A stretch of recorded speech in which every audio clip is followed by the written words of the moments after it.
Melissa Chan is on the line with us. Melissa is a correspondent with Al Jazeera America. She previously served as Al Jazeera's English China correspondent for 5 years, English language China correspondent. Al Jazeera America can be seen on the U.S. on Time Warner Cable, Comcast Channel 107, AT&T Channel 1219, DirecTV 347, Dish Channel 215, and Verizon FiOS Channel 614.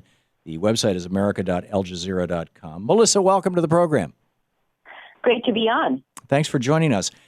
You are very familiar with China, the situation in China, the politics of it, the cultural dimension of it, all of these things. Tell us what's going on in Hong Kong right now. Well, I think a lot of people have been looking at these protests, and the media is partly to blame.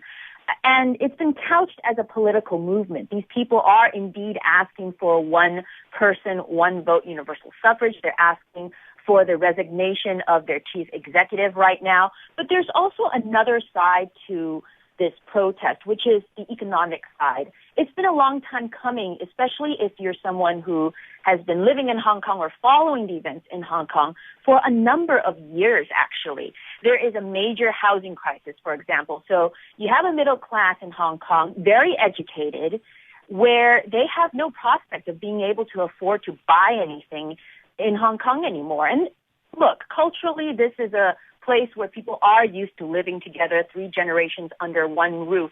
But eventually, couples, people want to start their own families, and they're looking at a situation where they have a housing crisis. So that's number one. Number two, the young students that we see, the high schoolers and the college-age students, they also face very bleak prospects when they graduate in terms of employment. So you have these two things also going along with the politics in Hong Kong right now.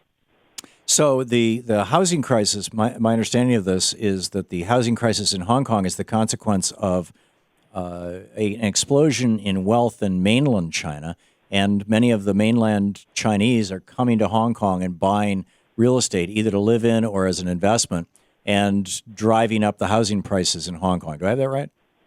Absolutely, Tom. That's precisely it. And then people living in Hong Kong themselves, they're seeing what they view as somewhat of an invasion. I mean, everyone is Chinese, but Hong Kong was, after all, a British colony for about a century. So there is a sense of a different identity where those from mainland China coming in are viewed as slightly different than the locals. And you have that cultural tension as well. Well, and a lot of the fortunes that were made in mainland China were made in enterprises that were affiliated with the state. And so they're probably more likely to be, shall we say, is loyal the right word, to state ideology as opposed to the more laissez-faire is really the wrong phrase. It's more small d democratic philosophy that had governed Hong Kong for 100 years or for 99 years. There are definitely a lot of dynamics going on here. First of all, you have the people from mainland China with the money purchasing these homes. And a lot of them, as you said, are affiliated. They made their wealth from state-owned enterprises. They are Communist Party members, most of them. And so there's also a view that these people are coming in with corrupt money, buying up these homes, whereas you have these local Hong Kong middle-class people, white-collar workers, working hard in a meritocratic system where they feel like they're not really getting what they should be getting. And then you also have a situation where Hong Kong and China's economies are very closely intertwined, and you have what I would say an upper class or upper middle class group of people in Hong Kong who are benefiting and have benefited from the situation since 1997. And that's what I would call it. They're the silent majority. I don't want to use the word majority because we just don't have the hard numbers on how many people are sympathetic to the protesters and how many people in Hong Kong aren't. And I think that's one thing also in the news that we've been looking at is we've seen tens of thousands of protesters on the street. It looks like the entire city is out on the street. And the reality is actually no. I would say that roughly this is unscientific to a certain extent, but just qualitatively, half the people in Hong Kong are sympathetic to the protesters, and the other half, while not against the protesters necessarily, don't think it's a good idea. Right. You do have that upper middle class in Hong Kong that have benefited from the system, have benefited from doing business with China, that are a little less willing to join the protests or be sympathetic to the protesters and their demands. What are the similarities and the differences between what's happening right now in Hong Kong and what happened in Tiananmen Square back in the 80s? That's an excellent question.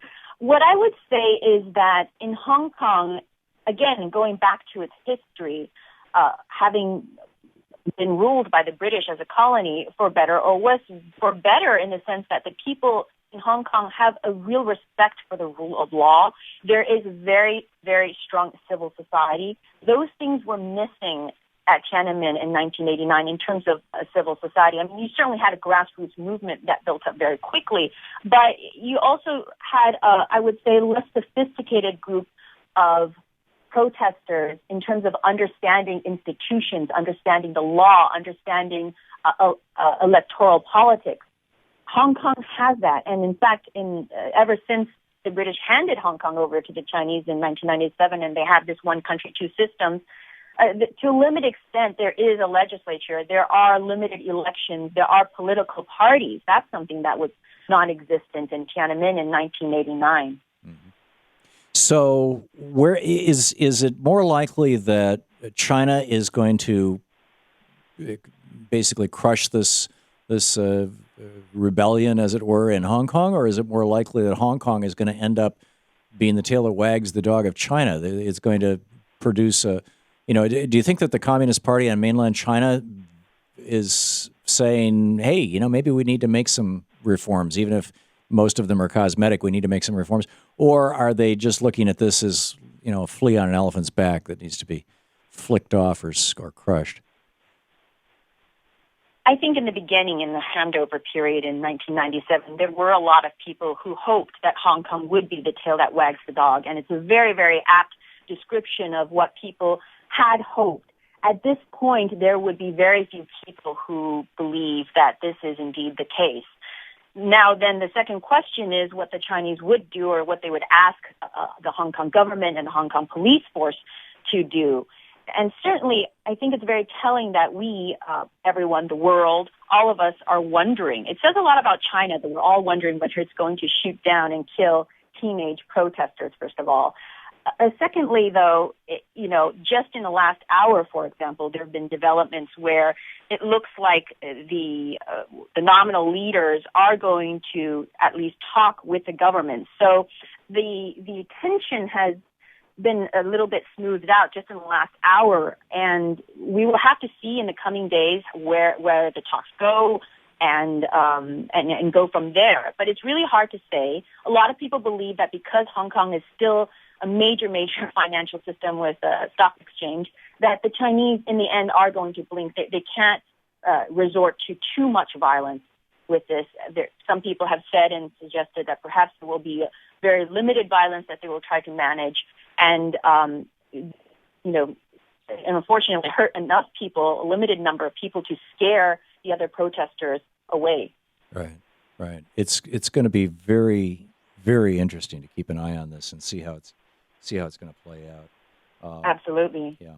Melissa Chan, correspondent with Al Jazeera America, previously served as Al Jazeera's English language China correspondent for 5 years. Al Jazeera America can be seen on the U.S. on Time Warner Cable, Comcast Channel 107, AT&T Channel 1219, DirecTV 347, Dish Channel 215, and Verizon FiOS Channel 614. Melissa, thanks so much for dropping by today.